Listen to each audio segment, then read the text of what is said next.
105,000 Americans are currently waiting for a life-saving organ transplant. Sadly, 18 people die every single day while waiting. But one woman's wait is finally over thanks to a true friend. It's the best Christmas gift anyone could ever give or ask for, a second chance at life. 39's Steve Mark is live in the medical center with more. Steve? For a woman from Spring, 2 nights ago came the ultimate holiday gift. A brand new kidney. It came from a friend, a man who didn't want to make a big deal out of it, but becomes the classic example for organ donation. Ann Barber has battled a failing kidney for 20 years. For the past 21 months, the situation has become dire. You really prepare to live and you prepare to die. The search for a kidney donor had become futile until a friend stepped forward. It's a tremendous blessing when you feel like you can extend somebody else's life. Max Bowman, longtime football coach for the Buffalo Bills, assorted colleges, and now assistant coach at Spring Westfield High School. Max and his wife Bev have known Ann and Ken Barber for 6 years. They were in Barber's Sunday school class. Max couldn't bear any more thought of his friend fighting for her life. She was at her wit's end, so to speak. She could not find a relative. She could not find a close friend that did match. And her health, from what I understand, was getting weaker and weaker. So it was, like I said, it was the right time and the right place. In all this time of wondering if somebody was going to come forward, was this an unbelievable moment, even though he was your friend? It is a very unbelievable moment. It's humbling because you can't help yourself. I mean, you're in a situation where, you know, either someone helps you or, you know, you can go on dialysis or you die. There aren't very many choices. Football season ended, and this past Tuesday, just a few feet away from each other, doctors took part of Max's kidney and handed it to Ann. Life passed from one to another.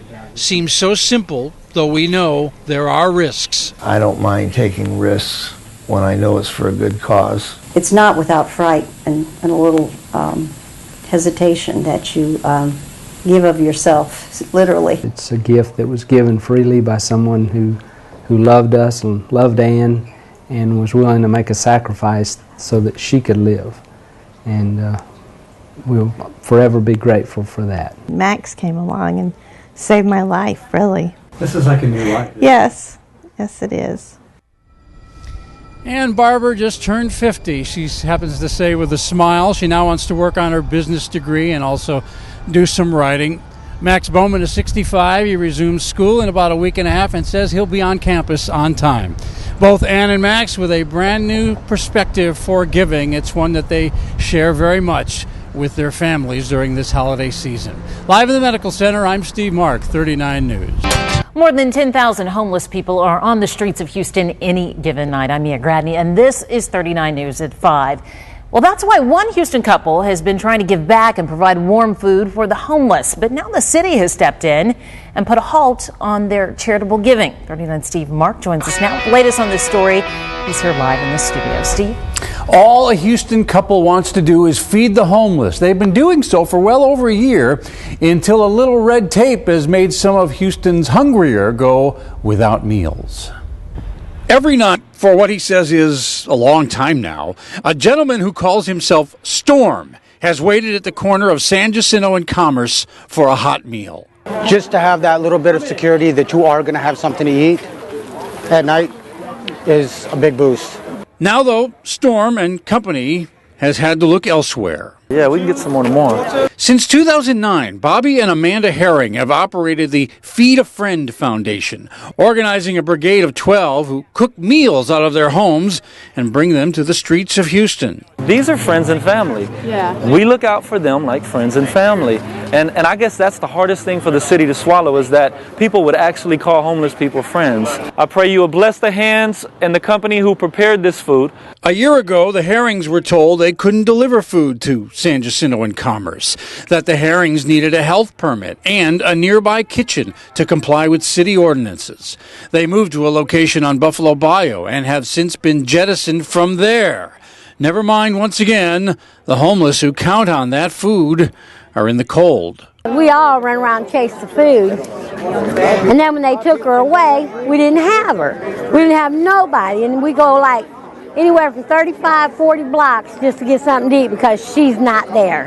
There's a lot of people that just go hungry because they don't want to walk 100 blocks to go over there to the church that feeds almost at 9 o'clock at night.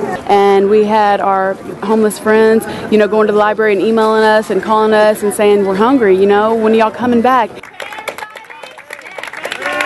2 weeks later, last night, they did, at the parking lot of a downtown bar with pizzas delivered by Home Run Pizza, a temporary fix. I just hope that our city officials will look at this as something that we can work together and fix and change. Yeah. Since word of the Herrings dilemma broke, the couple has now been offered by a Good Samaritan rent-free space downtown, and a church has offered the use of a kitchen. In the meantime, the Herrings will appear at City Hall tomorrow to appeal to the City Council regarding existing ordinances that usually get in the way of such feeding the homeless efforts. I'm Steve Mark, 39 News. No matter your views, you either love her or hate her. Check out this long line of eager fans who showed up early for a chance to meet former Alaska Governor Sarah Palin.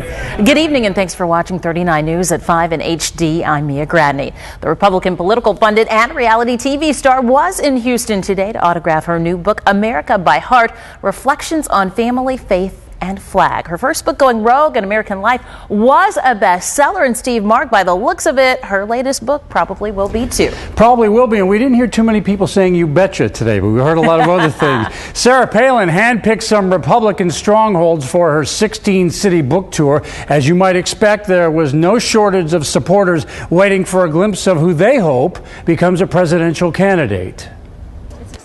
Trina Robertson showed up at Palin's book signing location 5 p.m. Sunday, waiting 18 hours for an autograph and handshake. She really inspires me to be a better American, more political, stand up for what's right for our country. Robertson wasn't alone. 500 Palin backers were allowed into the signing session. I think she's amazing. She's what I think every woman should be. A few feet away, a double take surrounding Christine Arroyo, a dead ringer for Palin, who drove in from Austin. Because I do look like her, it made me investigate who she was, because I did not believe her. I didn't think she was really genuine. I couldn't believe somebody was that real. And after about a year, I was convinced. Palin carefully picked locations for her book tour, though, as it turned out, this event just a few miles from where Barbara Bush lives. I hope she'll stay there. And the appearance attracted an ad hoc group of 7 peaceful protesters, not part of the Palin bandwagon. I kind of think she represents the worst of the anti-intellectual current in American politics and society. Like, she's clearly really, really, really dumb and still immensely popular and considered like a legitimate candidate, which I find really repulsive. But for the most part, this was a day for the followers of America by Heart. Was it worth the wait? Yeah, absolutely. Just like to support Sarah because she's, kind of got her feet on the ground, and she basically is trying to do something good for the country. Palin did not make herself available to the media. And for what it's worth, the number one question we've been getting all day, was Palin's husband Todd there? He wasn't. I'm Steve Mark, 39 News.